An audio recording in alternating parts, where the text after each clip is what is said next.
Bismillahirrahmanirrahim. Assalamualaikum warahmatullahi wabarakatuh.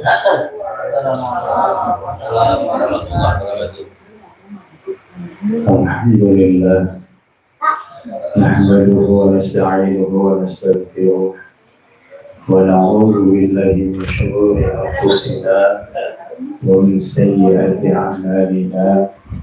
من يهده الله فلا مضل له ومن يضلل فلا هادي له أشهد أن لا إله إلا الله وحده لا شريك له وأشهد أن سيدنا محمدا عبده ورسوله اللهم صل وسلم على سيدنا محمد وعلى آله وأصحابه أجمعين أما بعد. Yang kami hormati jamaah Majelis Ta'lim Taqwa, yang kami hormati Bapak RW, Bapak RT.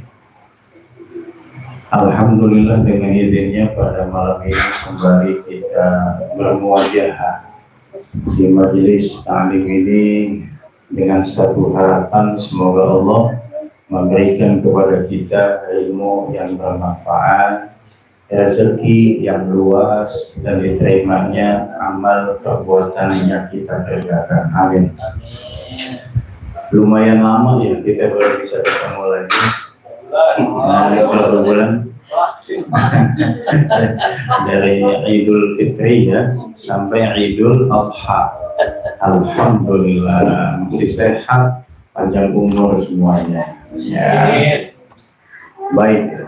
Semoga kita mulai kembali kebaikan ini menjadi kesinambungan di dalam amalan-amalan saleh yang kita kerjakan selama ini.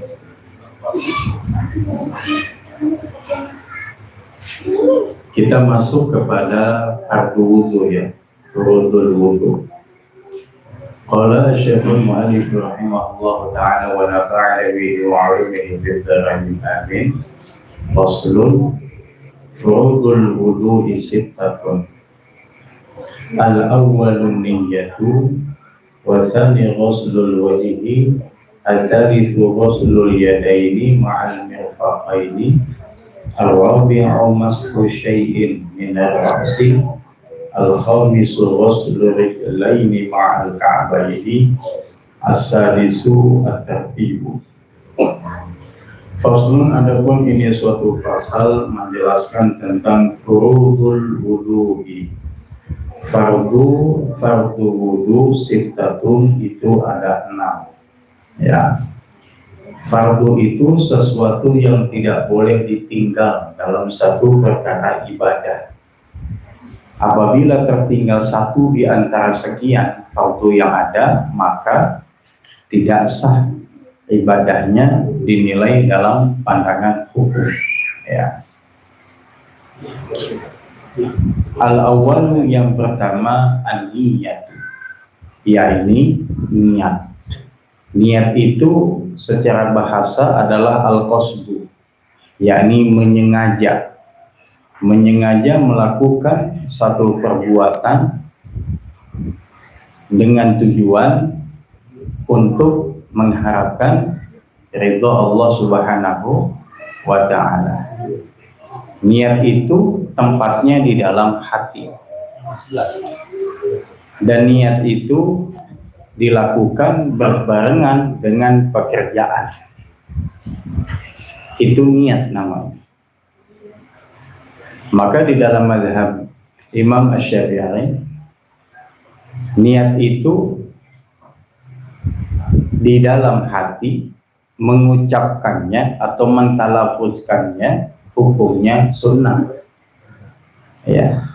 Jadi tetap tempatnya itu di dalam hati ya. Udah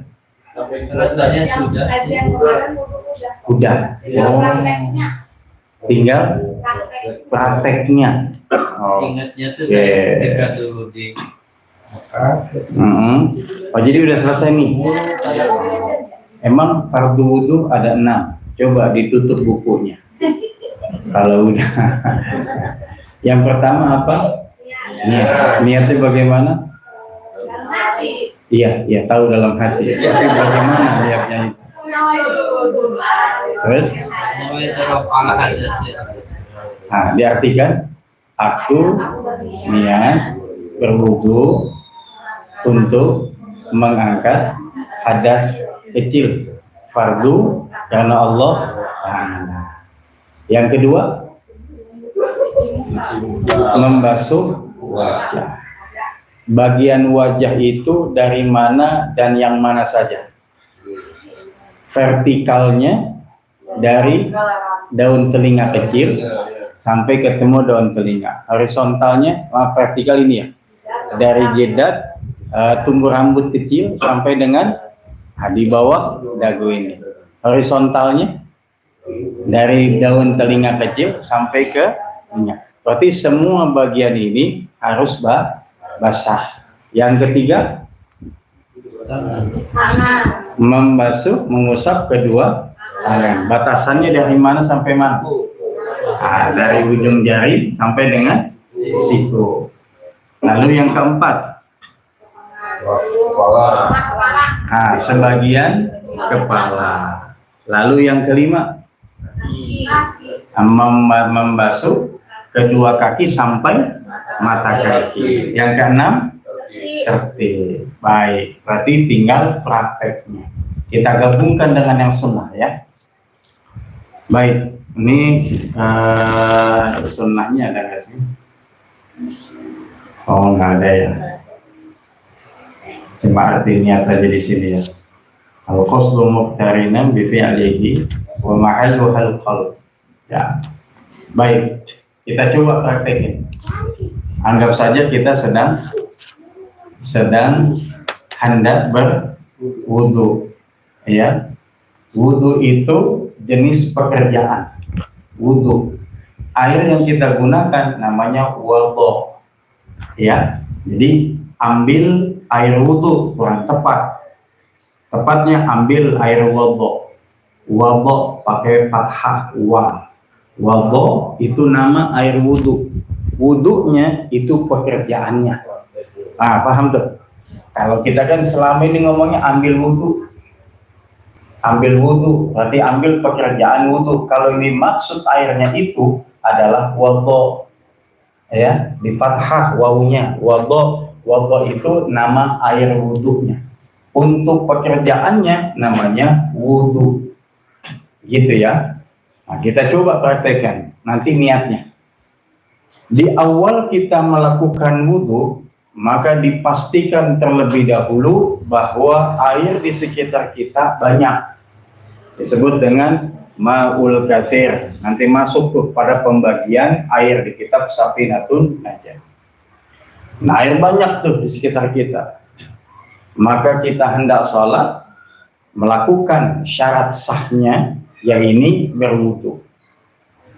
Lalu setelah kita ada di hadapan tempat air wudu atau wudu, kalau umumnya di sini kan tuh di depan ada keran tuh ya, keran.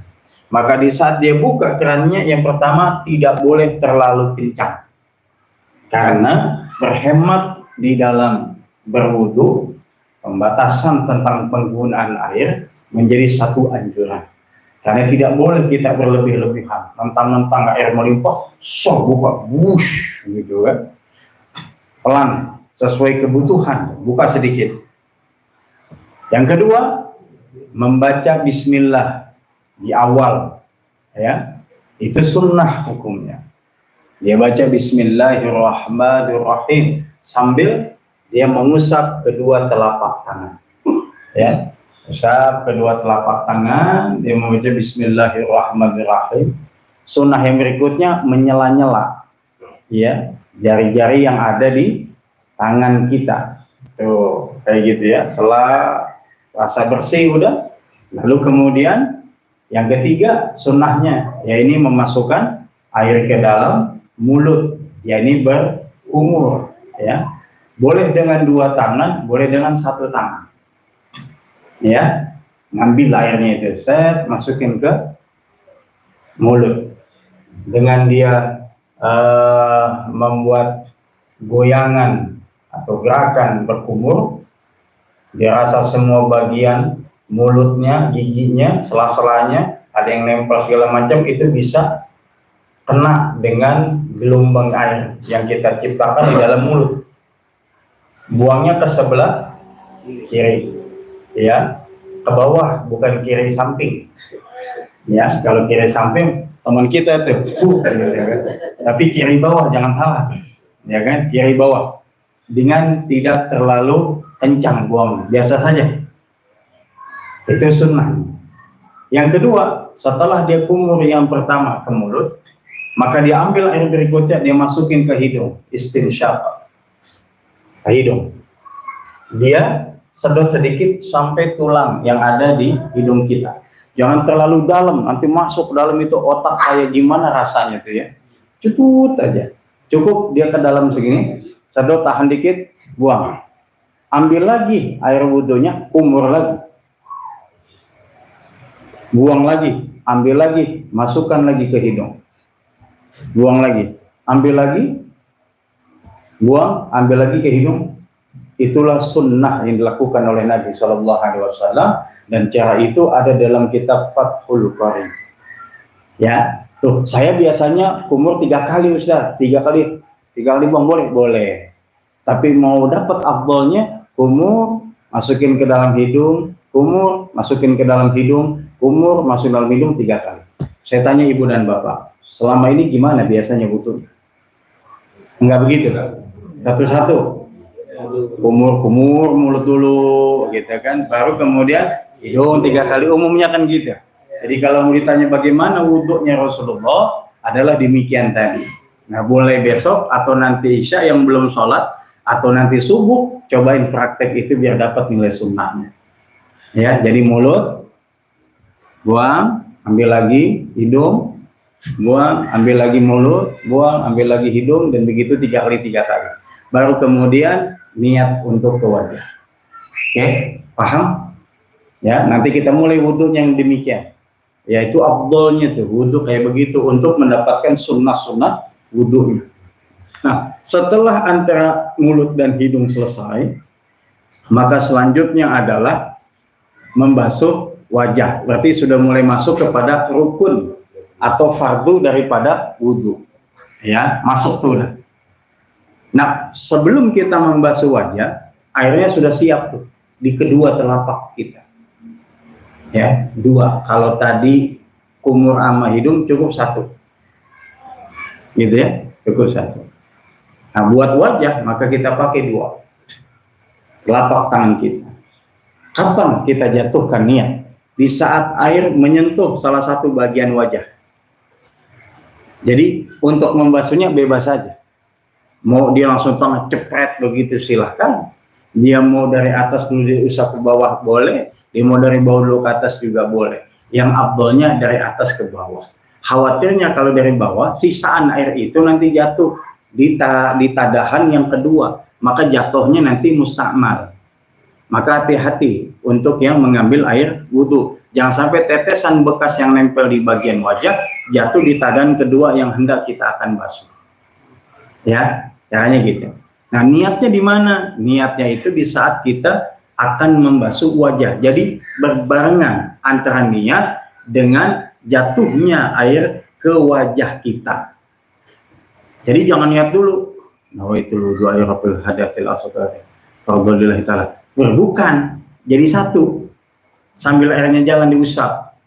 Gitu. Mentalafudkan sunnah, tempatnya niat di dalam hati. Nah, dijelaskan di sini, an-niyatu qasdus syai'. Niat itu menyengaja melakukan sesuatu. Muqtarinam bi fi'lihi, berbarengan pada pekerjaannya, gitu. Ya, jadi beserta. Wa mahallu hal qalbu, dan tempatnya niat di dalam hati.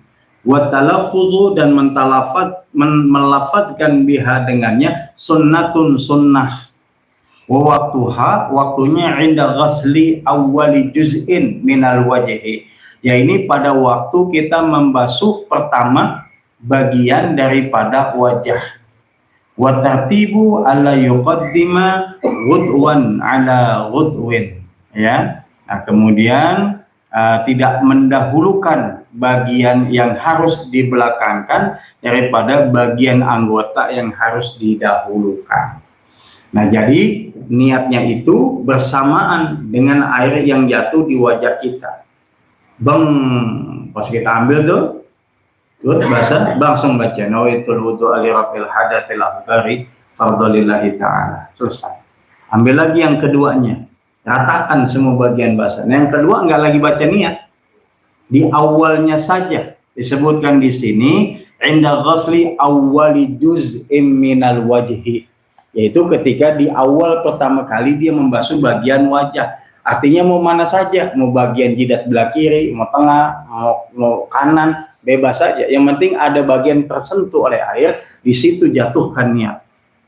Di hati, wa mahaluhal qalb, tempatnya niat di dalam hati. Mentalafuzkan di dalam pendapat Imam Asy-Syafi'i adalah sunnah. Jadi saat ibu atau bapak wudu, langsung nawaitul wudu ali rafil hadatsil asghari fardholillahi ta'ala. Ambil lagi yang kedua. Yang penting semua bagian basah, mau bulu kucek-kucek silakan aja. Ya kalau ibu-ibu biasa nggak dikucek-kucek kan, gitu kan. Nah buat ibu-ibu perhatikan tuh, kalau ada yang menghalangi air wudhu terhadap kulit, maka dihilangkan terlebih dahulu. Entah itu obat-obat kecantikan, ya pelembab, atau yang mengkilap, apalah namanya nggak paham itu saya ya. Kita mah ngebeliin doang gitu kan, ngebagi aja udah beli sono udah bagaimana benar kita nggak tahu ya. Itu kalau seandainya air wudhunya kalis, tahu kalis agak nempel anti gitu, anti agung apa di sini agak paham juga kita. Dia nggak nempel nih, maka dia hilangkan dulu, kocok-kocok dulu, maka tidak dijadikan ngucek-nguceknya itu bagian daripada wudhu. Sebab dia menghilangkan dulu minyak-minyak atau apapun yang apabila ia berwudhu, airnya itu nggak nempel. Apalagi ibu-ibunya pada kondangan. Atau ibu menjadi pemilik hajat. Biasanya kan bedaknya itu ampun. Ya, itu berapa mili gitu ya. Ada 5 mili. Tebal amat 5 mili. Nah itu kalau misalnya memang zat tersebut menghalangi masuknya atau tersentuhnya air terhadap kulit, ya maka harus dihilangkan dulu. Nah dihilangkan dulu, nah, baru dia mulai itu kepada fardu wudhunya, gitu caranya. Jadi bukan mentang ada bedaknya langsung aja disikat, cepet biar gak turun bedaknya, maka tidak sah wudhunya. Kenapa? Tidak tersentuh kepada kulit anggota wudhu. Perhatikan nih, kalau bapak-bapak mah agak ada kali. Apa ada yang dandan gitu kali di sini? Yang nggak ada. Nah kalau ibu-ibu kan alisnya aja anti air dia mah. Ya itu alis sampai padahal bulu dia cuma segini doang, bulunya segini. Jadi panjang segini gitu kan, alis dipanjangin gitu. Ya kan. Nah itu kalau pensil alisnya anti air, Bu, itu harus dihapus tuh. Harus dihapus. Umpamanya kalau ada, atau ada lagi namanya tato alis, udah tato udah deh. Itu cat itu. Selamanya dia wudhu ya tidak sah. Karena terhalang oleh cat tadi. Nah kalau laki-laki mungkin terhalangnya sebab dia habis kerja. Ngecor misalnya, dia ada di bawah kecepatan beton gitu kan. Semen gitu umpamanya. Ya totol-totol mukanya dia wudhu dah tuh. Nah ketika dia wudhu ngaca, nggak ada semennya. Pas udah kering, semennya ada. Maka tetap dianggap sah. Kenapa? Karena sisa-sisa tadi, bukan nggak tahu. Sisa-sisa tadi itu dia telah menyatu. Beda lagi sama cat minyak, cat kayu. Yang kalau dia basahin tetap kelihatan. Kalau cat tembok ketika dibasahin zatnya hilang, saat dia basah dia ngaca di cermin hilang, udah cukup. Walaupun nanti setelah dia assalamualaikum teman ketawa, muka lu gitu ya, misalnya. Nah wudhunya tadi sah. Karena sudah menyatu dengan air tadi, walaupun tetap ada sisa. Beda dengan cat. Nah kalau tato yang digunakan catnya itu memang menutupi pori kulit dan menghalangi airnya masuk, ya berarti itu dia harus mengulang dan dihilangkan tato itu. Repot kan kalau udah kayak begitu. Ya, udah apa? Ngapa sih emang alis kita begini aja udah. Cantik alami natural. Cantik itu bukan di wajah, tapi inner beauty. Oh, ya kan? Jadi cantiknya dari dalam, terpancar keluar, gitu. Ya enggak? Nah, terus bulu mata, cat-catnya tuh, lem-lemnya. Lem aibon, lem uhu, gitu kan. Lem blue, yang umpamanya gitu kan. Nah, kalau itu menghalangi, hapus dulu, itu hilangi dulu. Pokoknya tidak boleh ada zat apapun yang menghalangi air wudhu ke wajah kita. Kan ini sifatnya fardu. Tidak boleh. Beda hanya dengan yang sunnah. Ya, kalau yang sunnah itu dia ditinggalkan sebab darurat, maka tidak menjadi siksa bagi dia ketika meninggalkan sunnah itu. Nah, kalau yang fardu, maka boleh. Dia harus kemudian semua bagiannya itu adalah basah. Hati-hati itu. Ya, untuk bagian wajah. Nah, kemudian setelah wajah kita basuh apa? Tangan. Dimulai dari yang kanan. Nah, bagaimana caranya? Kanan kiri, kanan kiri, kanan kiri, atau kanan kanan kanan, kiri kiri kiri. Yang mana tuh? Biasanya ibu yang mana? Nah, kanan kanan kanan, kiri kiri kiri. Boleh. Kanan kiri juga boleh. Ya, jadi nggak usah pada ribut nih. Ya, gua nggak mau sholat di sana, kenapa? Dia mah kanan, gua mah kan kanan kiri, umpamanya. Masalah wudhu aja jadi repot. Nggak mau ngaji di satu majelis taklim karena beda. Apanya yang beda? Keduanya boleh, silahkan. Mau cara gimana? Mau dari atas ke bawah, mau dari sikut ke bawah, bebas saja. Kalau di dalam mazhab Syafi'i gampang, alirkan saja air itu sudah. Gini-gini aja. Nih afdolnya itu nanti masuk sunnahnya, diusap, diikuti jalan air itu sambil menyela-nyela semuanya. Nah, itu sunnahnya tuh dia usap. Ya, kalau membasuhnya begini aja udah sah. Gini-gini doang, yang penting basah, dengan catatan tadi tidak ada minyak atau zat apapun yang menghalangi air terhadap kulit yang ada di anggota wudhu tangan kita, gitu ya. Tuh. Semuanya melebihkan boleh, tapi jangan sampai kelengan, berlebihan. Ya, cukup aja disikut. Kan udah ketahuan tuh sikut kita sikut. Sikut apa sikut sih? Sikut ya, tapi sikut. Ya, udah gitu kan. Ya, tangan 3 kali, sunnahnya 3 kali, wajibnya sekali. Nah, kayak ibu misalnya, jemaah haji kita itu kan antrenya panjang banget untuk ke tempat wudhu atau ke toilet, panjang antrenya, emang gitu ya. Nikmat lah nanti insya Allah. Nah, karena antrean panjang, ya maka cukup fardunya saja. Ya, wajah basuh sekali dan catatan semuanya kena bagiannya. Tangan sekali juga, asal semuanya kena. Ya, kepala, sebagian kepala semuanya, kaki sekali-sekali. Udah selesai itu. Gampang sekali itu. Kalau dalam keadaan yang tidak biasa. Tapi kalau keadaan yang memang memungkinkan kita melaksanakan semua secara sempurna dengan sunnah-sunnahnya, maka lakukan itu. Sederhana gitu. Air lagi sedikit, musim panas nih, ya nggak usah banyak-banyak bentuknya. Ya, cukup yang wajib-wajibnya saja, sekali dengan catatan semuanya basah, anggota wudhu tersebut sah. Air lagi melimpah, boleh dah panjangan dikit ya, biar rapi, semuanya basah tuh enak. Nah, itu. Nah, setelah tangan, kemudian membasuh sebagian kepala. Nah, sebagian kepala tuh. Nah, afdolnya itu adalah semuanya sampai ke lehernya dia kembalikan kembali. Nah, gitu. Nah, kalau kayak kita cukup dalam mazhab Syafi'i 1 helai rambut yang basah, maka sudah sah dia membasuh sebagian kepalanya dia. Sebagian. Nah, gitu.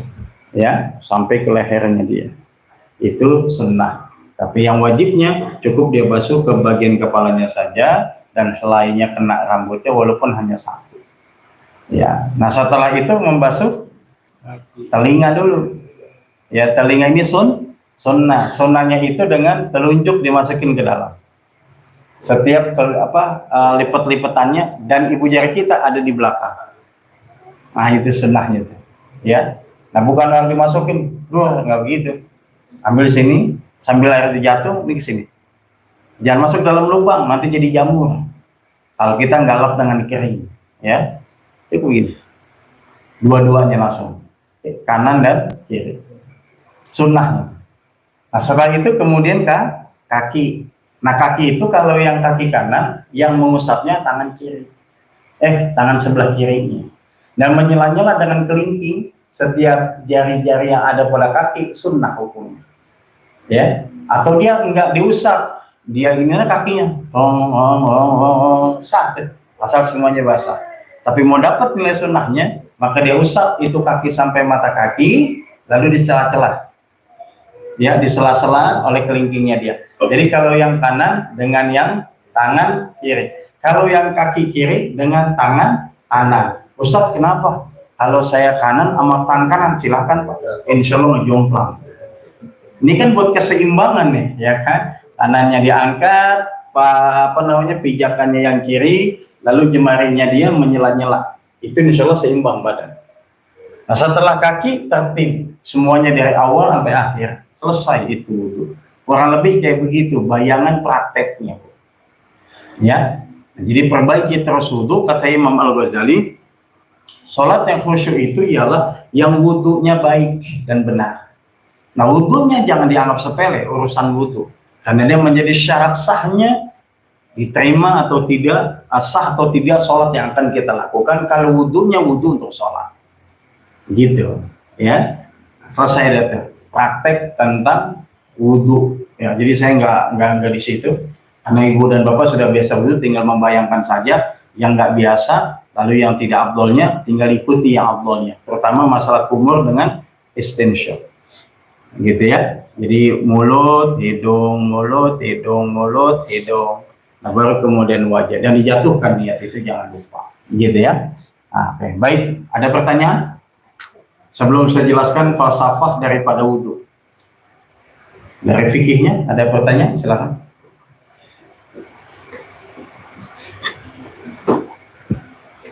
Ya. Kenapa yang dibasuh pas tayamum sama pas dengan air berbeda?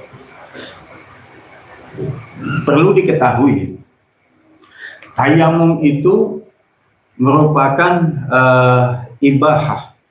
Sesuatu yang membolehkan sholat. Seseorang ketika syarat sahnya tidak terpenuhi karena satu hal, panas, tidak ada air, atau badan dia sakit, ya sehingga tidak boleh dia tersentuh dengan air. Apabila tersentuh akan bertambah penyakitnya dia. Berarti ada uzur syar'i.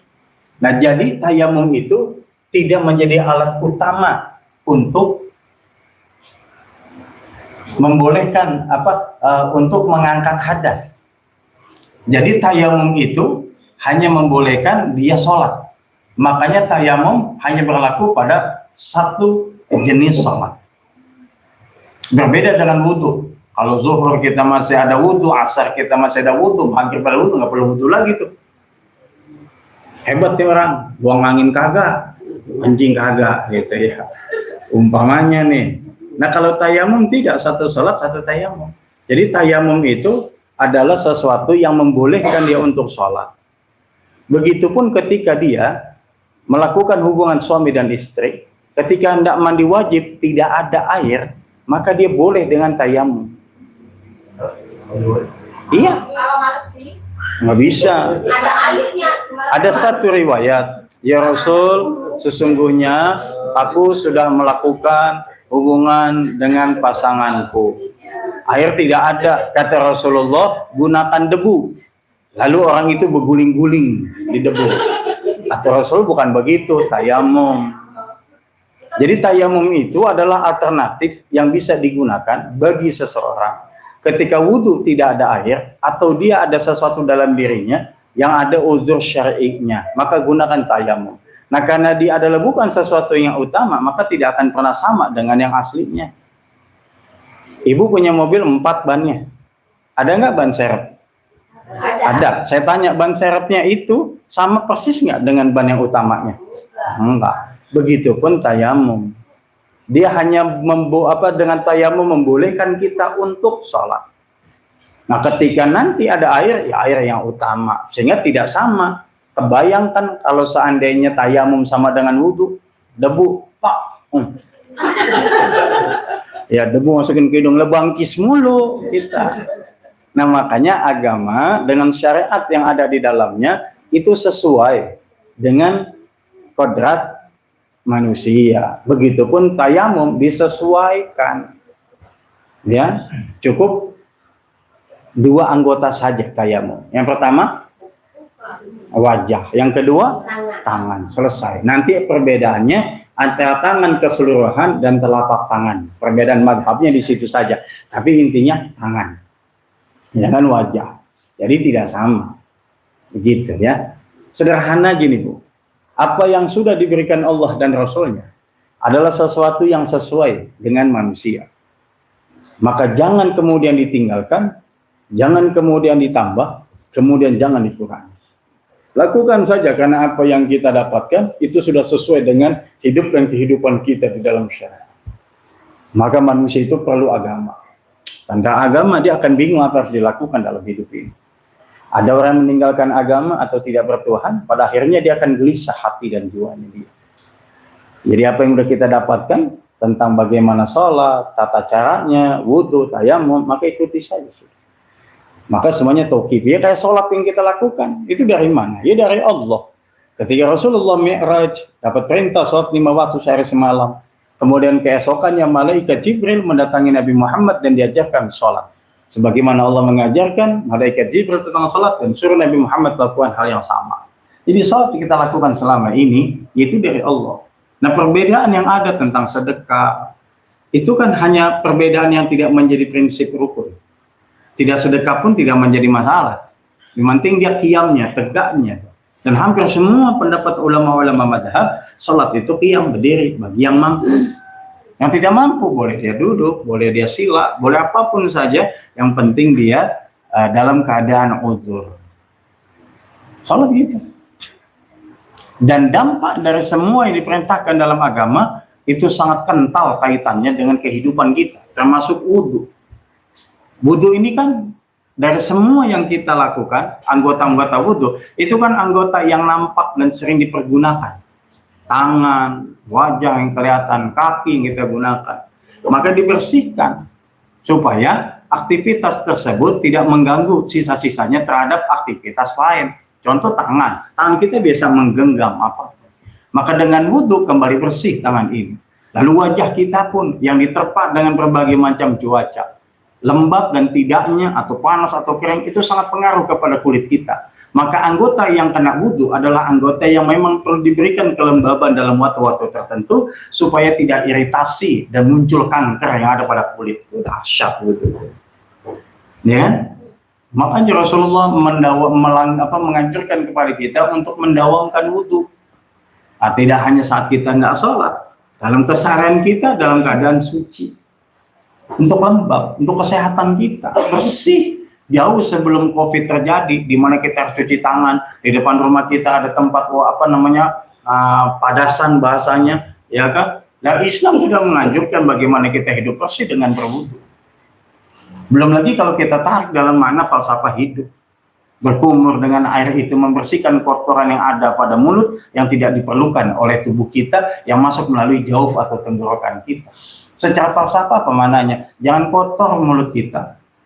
Apa aja diomongin, bau ke mulut, dampak efeknya, iya, aneh tuh kadang. Hanya perbedaan masalah madhab, ribut mulut nih kita nggak pernah berhenti ngomongin orang. Si anu salah, si itu salah, si ono salah. Terus yang benar mana sih itu? Oh, mana tuh efek dari wudhunya? Dari wudhu dia jaga lisannya yang ada pada mulut yang dia berkumur. Kalau karena agama kemudian ia membenci, maka jangan dulu belajar ilmu agama. Belajar dulu tentang kemanusiaan. Karena tidak ada agama yang mengajarkan kebencian kepada sesama. Kan aneh. Orang habis belajar agama benci sama saudaranya. Benci sama tetangganya beda sama dia. Itu gimana? Saya nggak nyampe otak saya, benar serius. Orang belajar ilmu agama justru membuatnya menjadi seperti lautan. Dalam, bijaksana, menyejukkan, mengindahkan, memiliki kekuatan, kekokohan, keteguhan. Tuh orang belajar agama kudunya. Ini belajar agama pada benci-bencian ujungnya. Yang biasanya ngobrol, ini udah nggak mau. Dulu belum ngaji, masih biasa aja ngobrol, ngapa lu udah ngaji pada begitu?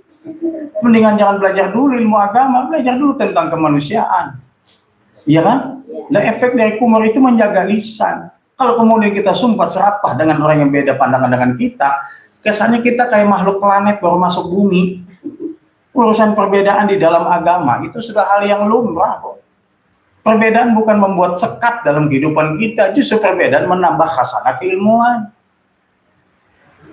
Kita kan gampang nyalahin dari mulut. Ikut sholat jamaah, imamnya baca suratul Fatihah. Setiap akhir kalimat dibaca dalam hukum tajwidnya adalah mad far'i dengan cabangnya 13. Salah satunya mad arid lis sukun, mad arid lis sukun. Imam baca Bismillahirrahmanirrahim. Alhamdulillahi rabbil alamin. Oh, nggak benar nih imam nih. Itu Al-Fatihah rukun itu bacanya begitu. Him, min. Pendek-pendek itu kan mad arid lis sukun. Bacanya harusnya panjang itu. Nggak benar tuh imam kalau begitu. Jangan suruh dia jadi imam lagi. Habis salam dipeg gitu. Aneh loh. Kok datang ke masjid sholat malah menimbulkan kebencian? Makanya masuk masjid doanya Nabi apa? Allahumma gfirli dhunubi. Diawali dengan ta'awud. A'udzubillahil azim wa biwajhihil karim wa sultanihil qadim minasyaitonir rajim. Alhamdulillah. Allahumma salli wa sallim ala Muhammadin wa ala ali Muhammadin. Allahumma gfirli dhunubi waftah li abwaab rahmatik. Itu doa masuk masjid. Nah itu dia makanya saya ajarin yang panjangan yang kecilan. Itu doa ada di kitab Al-Azkar. Disuruh sebelum masuk ke dalam masjid diminta kita untuk berlindung kepada Allah.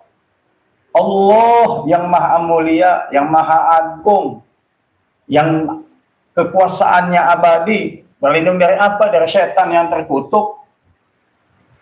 Karena kalau masuk masjid kemudian dia membenci, karena perbedaan dia dengan yang memimpin, ada apa? Rada aneh.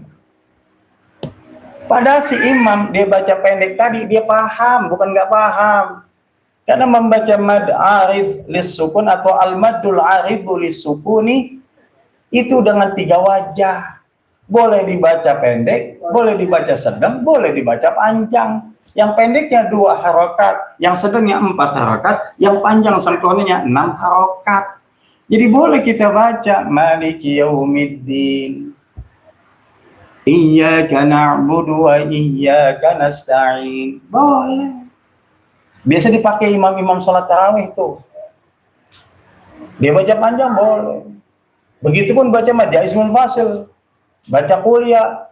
Qul ya ayyuhal kafir. Nggak bener tuh imam. Itu kan majais munfasil tuh. Kudunya dibacanya 5 harokat. Itu dibaca kok sama kalimat tabiri. Nggak bener tuh. Dia lupa. Jangan-jangan dia cuma ngaji 1 buku tajwid. Buku yang hijau yang zaman dulu. Padahal di kitab-kitab tajwid lain ada, di Hidayatul Mustafid misalnya, bahwa majais munfasil tidak sama dengan mad wajib muttasil. Mad wajib muttasil itu harus dibaca dengan 5 harokat. Kira apa? Kurang nggak boleh, lebih nggak boleh. Majais munfasil itu dibaca dengan 3 wajah. Halatul hadar, halatul tadwir, halatul tartil. Dibaca dengan hadar. Hadar itu berapa? 2 rakaat. Tadwir 4 rakaat. Tartil 5 rakaat. Jadi boleh. Qul ya ayyuhal kafirun. Itu dia baca tartil berarti. Kalau dibaca qul ya ayyuhal, oh berarti dibaca hadar tuh. Dia baca 4 doang, 4 harakat. Qul ya ayyuhal, berarti dibaca tadwir. Nah kalau dia orang yang baik wudunya dalam persoalan kumur-kumurnya, maka dia menjaga lisannya dari menyakiti orang lain. Ketika dia tidak punya pengetahuan tentang apa yang dilakukan oleh seseorang, maka dia akan mendatanginya dengan santun, dengan kata-kata yang baik, dan bertanya, maaf saudaraku, saya baru tahu bacaan-bacaan tadi, bisa nggak saya diajarin apa yang menjadi referensinya, sehingga boleh membaca yang demikian. Kan lebih baik daripada nanya kagak, ngatain heeh. Nanya dulu lah, kenapa Pak Imam baca begini tadi? Sepengetahuan saya begini, jangan-jangan ada yang belum saya tahu, tolong dikasih tahu saya. Asik gak begitu? Asik kagak nih, dia putuskan dengan sendirinya, dia ngedumel dengan mulutnya, padahal sebelum sholat dia wudhu. Wudhunya diawali dengan berkumur. Secara falsafahnya harus dia pahami, bersihkan semua yang ada di dalam mulut kita, bukan hanya kotoran secara material, tetapi kotoran secara imateri, dari omongan-omongan, ucapan-ucapan yang gak manfaat, cenderung nyakitin orang lain. Tuh, umur, belum hidung, belum semuanya, maka bahagia tuh di saat kita beribadah supaya menemukan hikmah untuk kita. Gitu. Nah kalau sudah tahu, wudunya nggak sembarangan, nggak asal-asalan dia tuh. Gitu ya. Insyaallah ya. Ada lagi? Mau nanya silakan. Banyak persoalan loh tentang sholat tuh, ya, tentang wudu, ya. Mohon maaf Ustaz. Ya. Kan kalau nyuci tangan itu begini terus begini ya. Ya. Nah, tapi banyak yang begini. Ya. Nah, yang itu bagaimana Ustaz? Boleh. Boleh. Pada hakikatnya yang penting basah itu anggota wudu. Ya. Tidak diusap, dia mengalirkan saja boleh. Dari siku. Iya, mau dari siku, dia mau dari atas, yang penting basah. Soalnya Ya. kan ada yang jangan begini, nanti jadi airnya jadi apa? Mustamal. Ya harusnya begini. Nah itu ternyata Ya kan dijaga. Jangan sampai tetesannya itu jatuh kepada tadahan yang berikutnya. Nah kalau dia begini atau dia begini, mau di mana yang jatuh dan nempelnya tadahan itu, kecuali yang di wajah, dia nadah begitu, tetesannya jatuh, diambil lagi, nah jatuh nih, takwa itu yang mustamal namanya. Paham tuh ya? Jadi kalau dia buka keran, dia ambil tangannya begini-gini nih, dari atas ke bawah, dari mana mustamalnya? Hah? Kan mengalir tuh. Gitu. Kecuali tadi di sini nih, dibuat ke sini. Nah itu kan mengalir begini. Kemudian saya juga boleh jatuh ke bawah. Terus saya aja. Ya udah dia diusap jauh lebih bagus. Dapat nilai sunnahnya. Ya mengalirkan air. Gitu ya Bu ya. Ya. Ada lagi? Nggak ada. Kalau nggak ada cukup ya. Gayung Ustaz. Gimana? Gayung. Ya boleh. Nggak apa-apa. Asal air yang diambilnya itu lebih daripada 2 kula. Ya, diambil gayung lebih dari 2 kula. Ya. Ya kayak toren kita kan cukup ya. Banyak. Kan kita kalau dengan keran itu kan ambil pusatnya di mana? Toren. Ada juga yang langsung dari sumur. Ya kan? Boleh. Nanti kita masuk tuh ke pembagian ma'ul katsir wa ma'ul qalil. Air banyak dan air sedikit. Insya Allah. Ya. Allah alam bisawab. Al-Fatihah. Bismillahirrahmanirrahim. Alhamdulillahirabbil alamin. Ar-Rahmanir Rahim. Maliki yaumiddin. Iyyaka na'budu wa iyyaka nasta'in. Ihdinas siratal mustaqim. Siratal ladzina an'amta 'alaihim ghairil maghdubi 'alaihim waladdallin. Jadi jangan panjang-panjang dulu ngaji fikih, banyak yang ngangok masalahnya gitu kan. Banyak udah berteler. Yang penting paham dulu aja ya. Ntar kita dalami lagi di kitab Fathul Qorib nanti ya, setelah Safinatun Najah. Insyaallah naik nanti itu lebih dalam lagi terkajiannya ya, tentang wudu dan wudu tadi yang saya sebutkan itu ada di kitab Fathul Qorib. Insyaallah. Astaghfirullahaladzim, astaghfirullahaladzim. Alhamdulillahirabbil alamin. Allahumma shalli ala sayyidina Muhammadin. Allahumma iftah alaina futuhal arifin bi hikmatika wa ansur alaina rahmataka wa dzakirna ma nasina ya dzal jalali wal ikram. Allahumma rzuqna fahman nabiyyin wa hifdzal mursalin wa sur'atil hamal malaikatil muqarrabin wa sallallahu ala sayyidina Muhammad wa ala alihi wa sahbihi wa sallam. Walhamdulillahirabbil alamin. Maaf lahir dan batin. Wassalamualaikum warahmatullahi wabarakatuh. Waalaikumsalam.